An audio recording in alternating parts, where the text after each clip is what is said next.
Rafale मामले पर supreme court से केंद्र सरकार को बड़ा झटका लगा है। सुप्रीम कोर्ट राफेल मामले पर दोबारा सुनवाई के लिए तैयार हो गया है। राफेल मामले पर बुधवार को सुनवाई करते हुए सुप्रीम कोर्ट ने केंद्र सरकार की दलीलों को खारिज कर दिया। सुप्रीम कोर्ट ने रक्षा मंत्रालय से लीक हुए दस्तावेजों की वैधता को मंजूरी दे दी। कोर्ट के फैसले के मुताबिक याचिकाकर्ता के लिए दस्तावेज अब सुप्रीम कोर्ट में सुनवाई का हिस्सा होंगे। बता दें कि राफेल डील पर केंद्र की नरेंद्र मोदी सरकार विपक्षी दलों के निशाने पर है। कांग्रेस अध्यक्ष राहुल गांधी सार्वजनिक मंचों से पीएम मोदी पर राफेल डील को लेकर निशाना साधते रहे हैं। ऐसे में राफेल मामले पर सुप्रीम कोर्ट के दोबारा सुनवाई के फैसले से एक तरफ जहां बीजेपी को बड़ा झटका लगा है, वहीं कांग्रेस के लिए राहत की खबर है। राफेल मामले पर सुप्रीम कोर्ट के दोबारा सुनवाई के फैसले के बाद बीजेपी की मुश्किलें बढ़ सकती हैं। बता दें कि सुप्रीम कोर्ट में राफेल मामले की सुनवाई चीफ जस्टिस रंजन गोगोई की अध्यक्षता वाली पीठ कर रही है।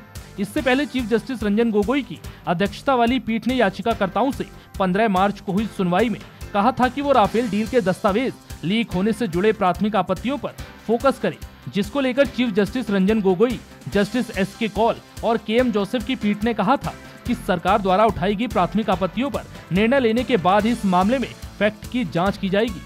सुप्रीम कोर्ट ने 14 मार्च को इस मामले पर फैसला सुरक्षित रखा था। इस मामले को मान्यता देने पर केंद्र सरकार की ओर से आपत्ति जाहिर की गई थी। 14 दिसंबर के फैसले में सुप्रीम कोर्ट ने राफेल लड़ाकू विमान सौदे के खिलाफ सभी याचिकाओं को खारिज कर दिया था। पीठ ने कहा था कि केंद्र की ओर से जताई गई प्रारंभिक आपत्तियों पर फैसला करने के बाद ही हम पुनर्विचार याचिकाओं के अन्य पहलू पर विचार करेंगे। अगर हम प्रारंभिक आपत्ति को खारिज कर देते हैं तभी दूसरे पहलुओं को देखेंगे। केंद्र सरकार ने दावा किया था कि फ्रांस के साथ राफेल लड़ाकू विमान सौदे से जुड़े दस्तावेजों को विशेष अधिकार प्राप्त बताया था और भारतीय साक्ष्य अधिनियम की धारा 123 के अनुसार इन दस्तावेजों को सबूत नहीं माना जा सकता। इतना ही नहीं, पीएम मोदी ने रैलियों के जरिए कांग्रेस की तरफ से राफेल पर सवाल उठाने पर जमकर हमला भी बोला था। आधुनिक लड़ाकू विमानों के लिए हमारी वायुसेना दशकों से कह रही थी, लेकिन जिनकी नियत ही खराब हो उनको भला वायुसेना की आवाज कहां सुनाई देगी। ये लोग सालों तक राफेल विमानों के सौदे पर बैठे रहे और जब सरकार जाने की बारी आई तो उसको ठंडे बस्ते में फेंक दिया। ये हमारी ही सरकार का प्रयास है कि अगले ही कुछ महीनों में पहला राफेल विमान भारत के आसमान में होगा।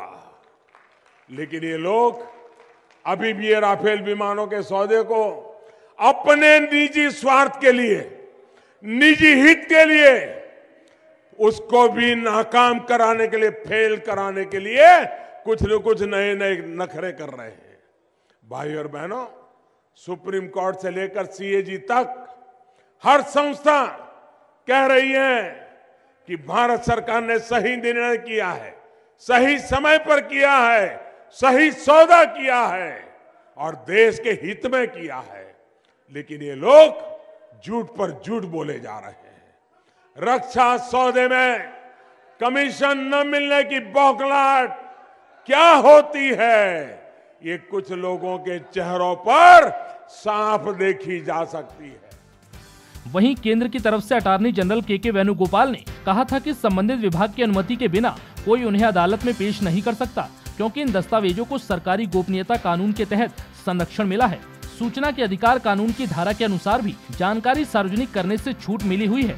प्रशांत भूषण ने सुप्रीम कोर्ट में दलील दी थी कि केंद्र सरकार की आपत्तियां दुर्भावनापूर्ण हैं और पूरी तरह अविचारणीय हैं, जिसके बाद सुप्रीम कोर्ट ने राफेल डील पर मोदी सरकार को बड़ा झटका दिया है और राफेल डील पर दोबारा सुनवाई को तैयार हो गया है।